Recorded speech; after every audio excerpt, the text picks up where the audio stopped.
जगत में प्रत्येक व्यक्ति को किसी ना किसी प्रकार की निर्बलता अवश्य होती है। जैसे कोई बहुत तेजी से दौड़ नहीं पाता तो कोई अधिक भार नहीं उठा पाता, कोई असाध्य रोग से पीड़ित रहता है तो कोई पढ़े हुए पाठों को स्मरण में नहीं रख पाता। ऐसे अनेकों उदाहरण और भी हैं। क्या आप किसी ऐसे व्यक्ति को जानते हैं जिसे सब कुछ प्राप्त हो और हम जीवन की उस एक निर्बलता को जीवन का केंद्र मानकर जीते हैं? इस कारणवश हृदय में दुख और असंतोष रहता है सदा। निर्बलता मनुष्य को जन्म से अथवा संजोग से प्राप्त होती है, किंतु उस निर्बलता को मनुष्य का मन अपनी मर्यादा बना लेता है।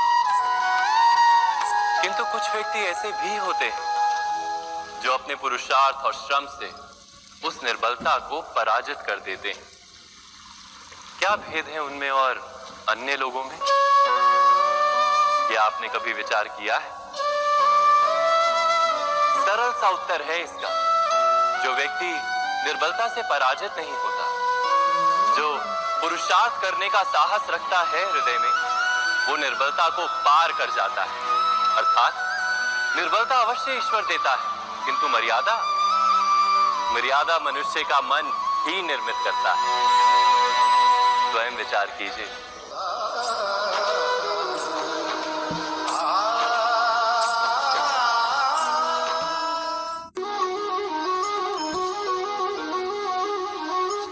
भविष्य का दूसरा नाम है संघर्ष।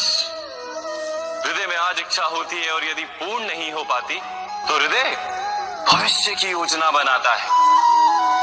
भविष्य में इच्छा पूर्ण होगी ऐसी कल्पना करता रहता है, किंतु जीवन ना तो भविष्य में है ना अतीत में। जीवन तो इस क्षण का नाम, अर्थात इस क्षण का अनुभव ही जीवन का अनुभव। पर हम ये जानते हुए भी इतना सा सत्य समझ नहीं पाते।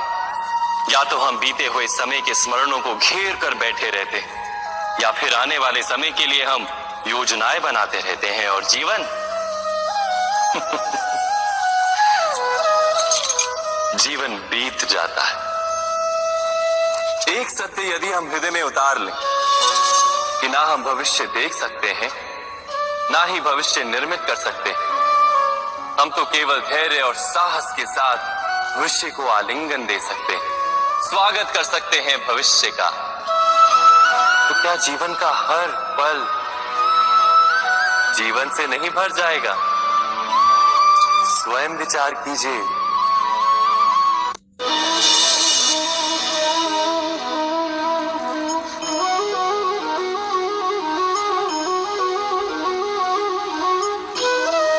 ज्ञान प्राप्ति सदा ही समर्पण से होती है, ये हम सब जानते हैं। किंतु समर्पण का वास्तविक महत्व क्या है? क्या हमने कभी विचार किया? मनुष्य का मन सदा ही ज्ञान प्राप्ति में विभिन्न बाधाओं को उत्पन्न करता है।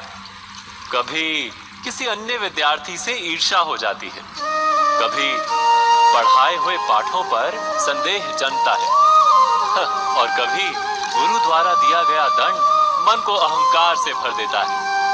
नहीं, क्या ऐसा नहीं होता? न जाने कैसे कैसे विचार मन को भटकाते हैं, और मन की इसी अयोग्य स्थिति के कारण हम ज्ञान प्राप्त नहीं कर पाते। मन की योग्य स्थिति केवल समर्पण से निर्मित होती है। समर्पण मनुष्य के अहंकार का नाश करता है, ईर्ष्या, महत्वाकांक्षा आदि भावनाओं को दूर कर हृदय को शांत करता है और मन को एकाग्र करता है। वास्तव में ईश्वर की सृष्टि में ना ज्ञान की मर्यादा है, ना ज्ञानियों की। गुरु दत्तात्रेय ने तो गाय और श्वान से भी ज्ञान प्राप्त कर लिया था। अर्थात विषय ब्रह्म ज्ञान का हो या जीवन के ज्ञान का या गुरुकुल में प्राप्त होने वाले ज्ञान का, उसकी प्राप्ति के लिए गुरु से अधिक महत्व है उस गुरु के प्रति हमारा समर्पण। क्या ये सत्य नहीं?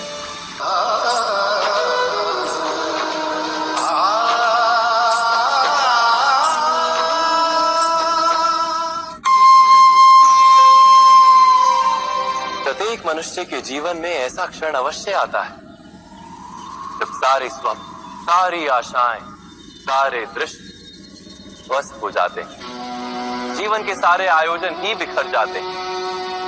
एक और धर्म होता है और दूसरी ओर सुख। इसी को धर्म संकट कहते हैं। जब धर्म का वहन ही संकट हो और धर्म का त्याग ही सुख हो।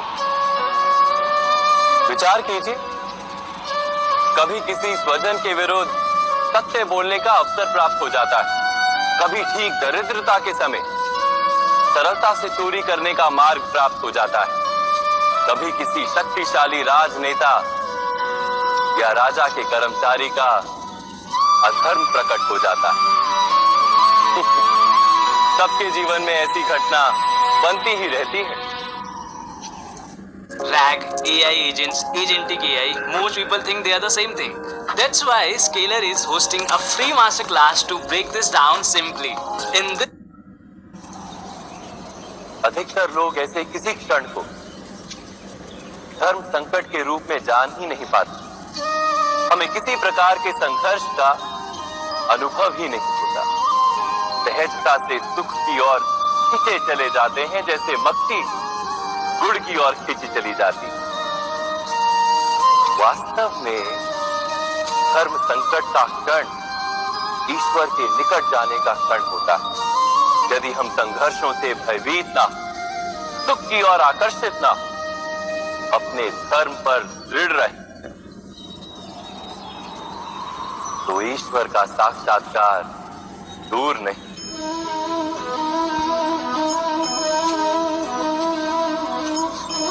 पवन से युद्ध करने वाला पत्ता यदि पेड़ से गिरता है तो भी आकाश की ओर उठता है। पवन से झुकने वाली घास वहीं भूमि पर रह जाती है। अर्थात धर्म संकट से यदि हम संकट को ही टाल दें तो सुख तो मिलता है, जीवन बढ़ता है, किंतु क्या चरित्र नहीं टूटता? क्या आत्मा दरिद्र नहीं हो जाती? क्या ईश्वर से अंतर नहीं हो जाता? स्वयं विचार कीजिए। दो व्यक्ति जब निकट आते हैं तो एक दूसरे के लिए सीमाएं और मर्यादाएं निर्मित करने का प्रयत्न अवश्य करते हैं। हम यदि सारे संबंधों पर विचार करें तो देखेंगे कि इन सारे संबंधों का आधार यही सीमाएं हैं जो हम दूसरों के लिए निर्मित करते हैं। और यदि अनजाने में भी कोई अन्य व्यक्ति इन सीमाओं को तोड़ता है तो उसी क्षण हमारा हृदय क्रोध से भर जाता है। इन सीमाओं का वास्तविक रूप क्या है? क्या हमने कभी विचार किया? सीमाओं के द्वारा हम दूसरे व्यक्ति को निर्णय करने की अनुमति नहीं देते, अपना निर्णय उस व्यक्ति पर थोपते, अर्थात किसी की स्वतंत्रता का अस्वीकार करते हैं। और जब स्वतंत्रता का अस्वीकार किया जाता है तो उसका हृदय दुख से भर जाता है। और जब वो सीमाओं को तोड़ता है तो हमारा हृदय क्रोध से भर जाता है। क्या ऐसा नहीं होता?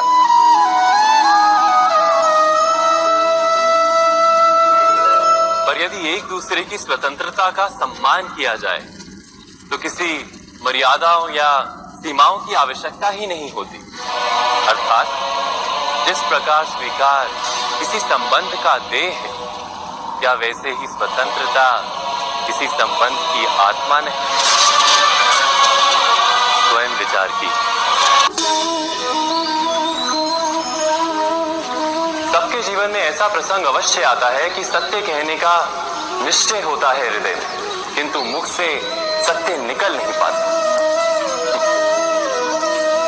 कोई भय मन को घेर लेता है। किसी घटना अथवा प्रसंग के बारे में बात करना या फिर स्वयं से कोई भूल हो जाए उसके बारे में कुछ बोलना, क्या ये सत्य है? नहीं, ये तो केवल तथ्य है। अर्थात जैसा हुआ था वैसा केवल बोल देना सामान्य सी बात है। किंतु कभी कभी उस तथ्य को बोलते हुए भी भय लगता है। कदाचित किसी दूसरे की भावनाओं का विचार आता है मन, दूसरे को दुख होगा ये भय भी शब्दों को रोकता है। तो ये सत्य क्या है? क्या हमने कभी विचार किया है? जब भय रहते हुए भी कोई तथ्य बोलता है तो वो सत्य कहलाता है। वास्तव में सत्य कुछ और नहीं, केवल निर्भयता का दूसरा नाम है। और निर्भय होने का कोई समय नहीं होता, क्योंकि निर्भयता आत्मा का स्वभाव है। अर्थात क्या प्रत्येक क्षण सत्य बोलने का क्षण नहीं होता?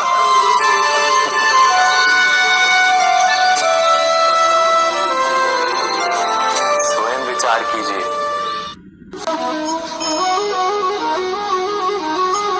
श्रेष्ठता का क्या अर्थ है? श्रेष्ठता का अर्थ है दूसरों से अधिक ज्ञान प्राप्त करना। अर्थात मूल्य इस बात का नहीं कि स्वयं कितना ज्ञान प्राप्त किया, मूल्य इस बात का है कि प्राप्त किया हुआ ज्ञान अन्य लोगों से कितना अधिक है। अर्थात श्रेष्ठता की इच्छा ज्ञान प्राप्ति को भी एक स्पर्धा बना देती है। और स्पर्धा में विजय अंतिम कब होती है?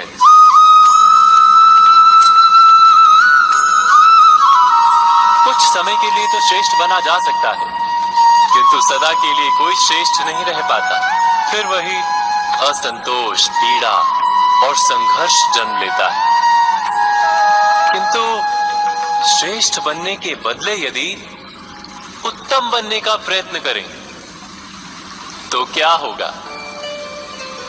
उत्तम का अर्थ है कि जितना प्राप्त करने योग्य है वो सब प्राप्त करना, किसी से अधिक पाने की इच्छा से नहीं, मात्र आत्मा की तृप्ति हेतु कुछ प्राप्त करना। उत्तम के मार्ग पर किसी अन्य से स्पर्धा नहीं होती, स्वयं अपने आप से स्पर्धा होती है। अर्थात उत्तम बनने का प्रयत्न करने वाले को देर अबेर सारा ज्ञान प्राप्त हो जाता है, बिना प्रयत्न के ही वो श्रेष्ठ बन जाता है। किंतु जो श्रेष्ठ बनने का प्रयत्न करता है वो श्रेष्ठ बने या ना बने, उत्तम कभी नहीं बन पाता।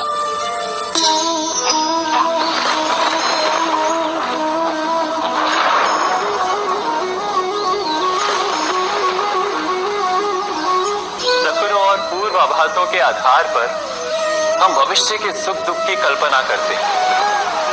भविष्य के दुख का कारण दूर करने के लिए हम आज योजना बनाते हैं, किंतु कल के संकट को आज निर्मूल करने से हमें लाभ मिलता है या हानि पहुंचती है? ये प्रश्न हम कभी नहीं करते। सत्य तो ये है कि संकट और उसका निवारण साथ जनते हैं, व्यक्ति के लिए भी और सृष्टि के लिए भी। नहीं, आप अपने भूतकाल का स्मरण कीजिए, इतिहास को देखिए, आप तुरंत ही ये जान पाएंगे कि जब जब संकट आता है तब तब उसका निवारण करने वाली शक्ति भी जन्म लेती है। यही तो जगत का चलन है। वस्तुतः संकट ही शक्ति के जन्म का कारण है। प्रत्येक व्यक्ति जब संकट से निकलता है तो एक आगे बढ़ा होता है, अधिक चमकता है, आत्मविश्वास से अधिक भरा होता है, न केवल अपने लिए अपितु विश्व के लिए भी। क्या ये सत्य नहीं? वास्तव में संकट का जन्म है एक अवसर का जन्म, अपने आप को बदलने का, अपने विचारों को ऊंचाई पर करने का अवसर, अपनी आत्मा को बलवान और ज्ञान मंडित बनाने का अवसर। जो ये कर पाता है उसे कोई संकट नहीं होता, किंतु जो ये नहीं कर पाता वो तो स्वयं एक संकट है विश्व के लिए। विचार कीजिए।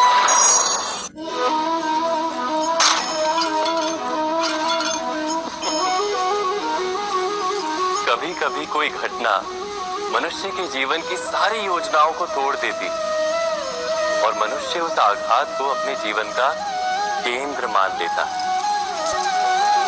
पर क्या भविष्य मनुष्य की योजनाओं के आधार पर निर्मित होते हैं? नहीं। जिस प्रकार किसी ऊंचे पर्वत पर सर्वप्रथम चढ़ने वाला उस पर्वत की तलाई में बैठकर जो योजना बनाता है, क्या वही योजना उसे उस पर्वत की चोटी तक पहुंचाती? नहीं। वास्तव में वो जैसे जैसे ऊपर चढ़ता है वैसे वैसे उसे नई नई चुनौतियां, नई नई विडंबनाएं, नए नए अवरोध मिलते हैं। प्रत्येक पद पर वो अपने अगले पद का निर्णय करता है। प्रत्येक पद पर उसे अपनी योजनाओं को बदलना पड़ता है। कहीं पुरानी योजना उसे खाई में ना ढकेल दे। वो पर्वत को अपने योग्य नहीं बना पाता, केवल स्वयं को पर्वत के योग्य बना सकता है। क्या जीवन के साथ भी ऐसा ही नहीं? जब मनुष्य जीवन में किसी एक चुनौती को, एक अवरोध को अपने जीवन का केंद्र मान लेता है, अपने जीवन की गति को ही रोक देता है, तो वो अपने जीवन में सफल नहीं बन पाता और ना ही सुख और शांति प्राप्त कर पाता। अर्थात जीवन को अपने योग्य बनाने के बदले स्वयं अपने को जीवन के योग्य बनाना ही सफलता और सुख का एकमात्र मार्ग नहीं। स्वयं विचार कीजिए।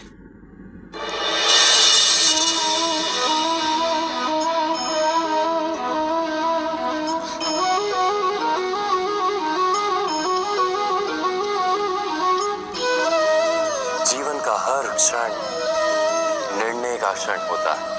प्रत्येक पद पर दूसरे पद के विषय में कोई निर्णय करना ही पड़ता है और निर्णय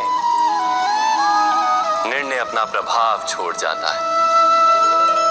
आज किए गए निर्णय भविष्य में सुख अथवा दुख निर्मित करते हैं, ना केवल अपने लिए, अपने परिवार के लिए भी, आने वाली पीढ़ियों के लिए भी।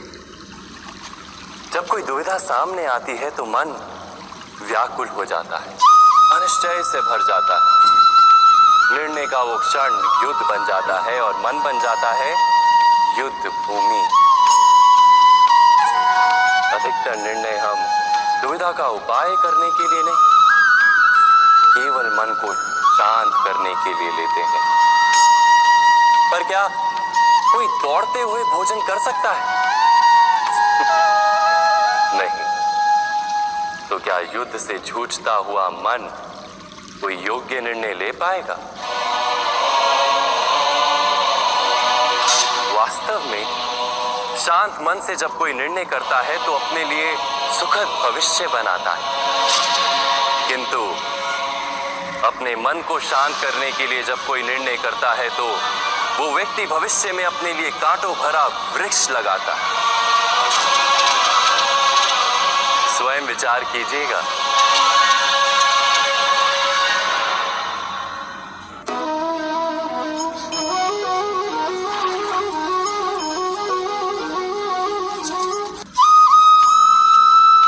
आने वाले संघर्षों के लिए जब मनुष्य स्वयं को योग्य नहीं मानता, जब उसे अपने ही बल पर विश्वास नहीं रहता, तब वो सद्गुणों को त्याग कर दुर्गुणों को अपनाता है।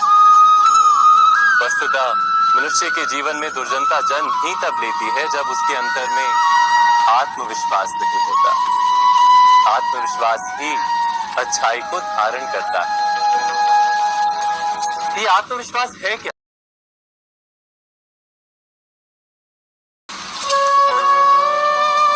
मनुष्य ये मानता है कि जीवन का संघर्ष उसे दुर्बल बनाता है, तो उसे अपने ऊपर विश्वास नहीं रहता। वो संघर्ष के पार जाने के बदले संघर्ष से छूटने के उपाय ढूंढने लगता है।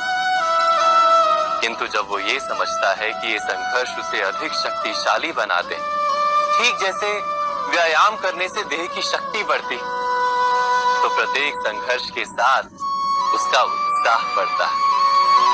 अर्थात आत्मविश्वास और कुछ भी नहीं, मन की स्थिति, जीवन को देखने का दृष्टिकोण मात्र है। और जीवन का दृष्टिकोण तो मनुष्य के अपने वश में होता है। स्वयं विचार कीजिए।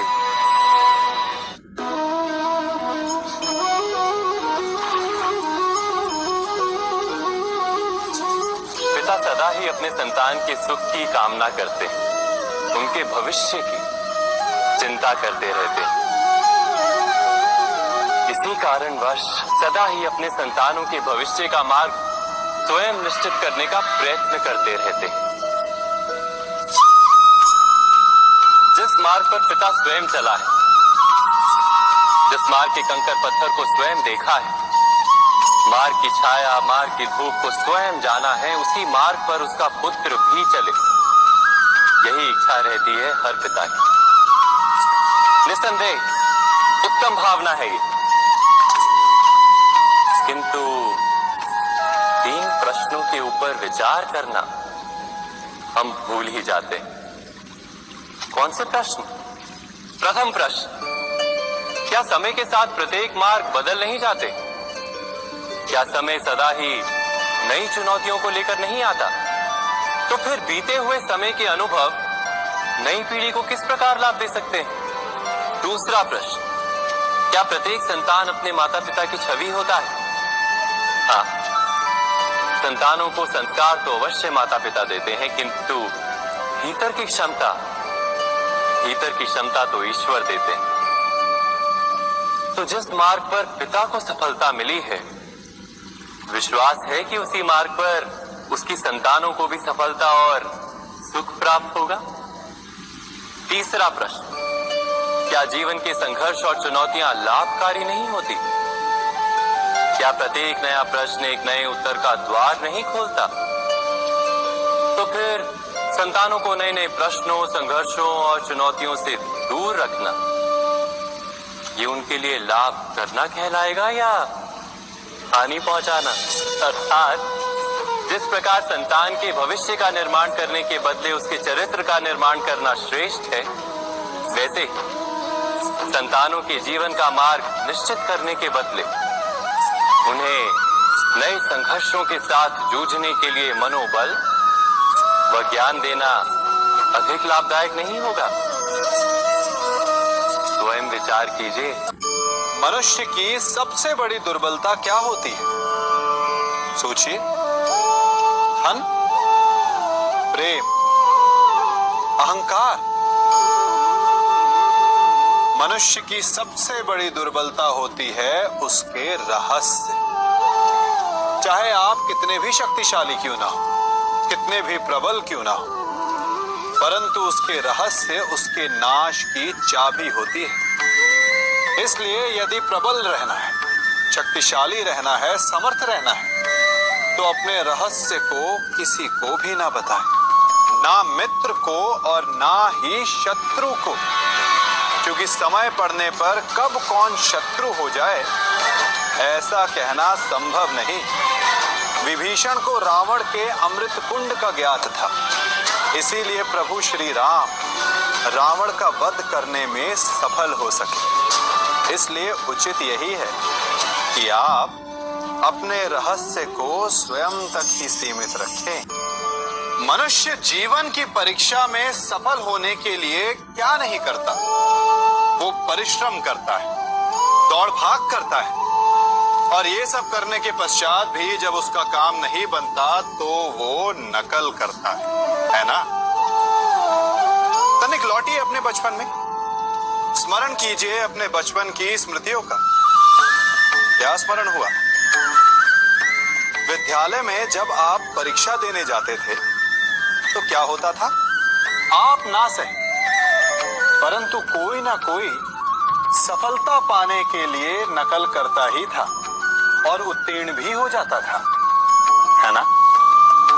परंतु जीवन की परीक्षा ऐसी नहीं होती। नकल करने वाला सफल नहीं होता। कारण विद्यालय में सबके प्रश्न पत्र एक होते थे, परंतु जीवन के प्रश्न पत्र और उनकी कठिनाई सबके लिए भिन्न होती, तो निश्चित रूप से उनके उत्तर भी भिन्न होंगे ना। इसलिए यदि आपको जीवन में सफलता पानी है तो नकल ना कीजिए, स्वयं के प्रश्नों का उत्तर स्वयं ढूंढिए और सफलता आपकी ही होगी। मनुष्य का जीवन हार और जीत, विजय और पराजय, सफलता और असफलता के मध्य झूलता रहता है। आपके साथ भी ऐसा होता होगा, है ना? जब आप सफल होते हैं, किसी चुनौती पर विजय पाते हैं, तो मन प्रसन्नता से आनंद के उपवन में झूमने लगता है, और जब आप असफल होते हैं, तब मन दुख और पीड़ा के सागर में डूबने लगता है। परंतु वास्तव में सफलता और असफलता है क्या? तनिक ध्यान से सोचिए। ये केवल हमारी मनोस्थिति मात्र है। हमारी पराजय तब नहीं होती जब हमारा शत्रु विजय प्राप्त कर ले। हमारी पराजय तब होती है जब हम पराजय स्वीकार करें। हम असफल तब नहीं होते जब हम लक्ष्य न पा सकें। हम असफल तब होते हैं जब हम प्रयास करना बंद कर दें। इसलिए प्रयास करते रहें और हार ना मानें, क्योंकि जिस दिन आप हार स्वीकारना बंद कर देंगे, जीत आपके चरणों में होगी।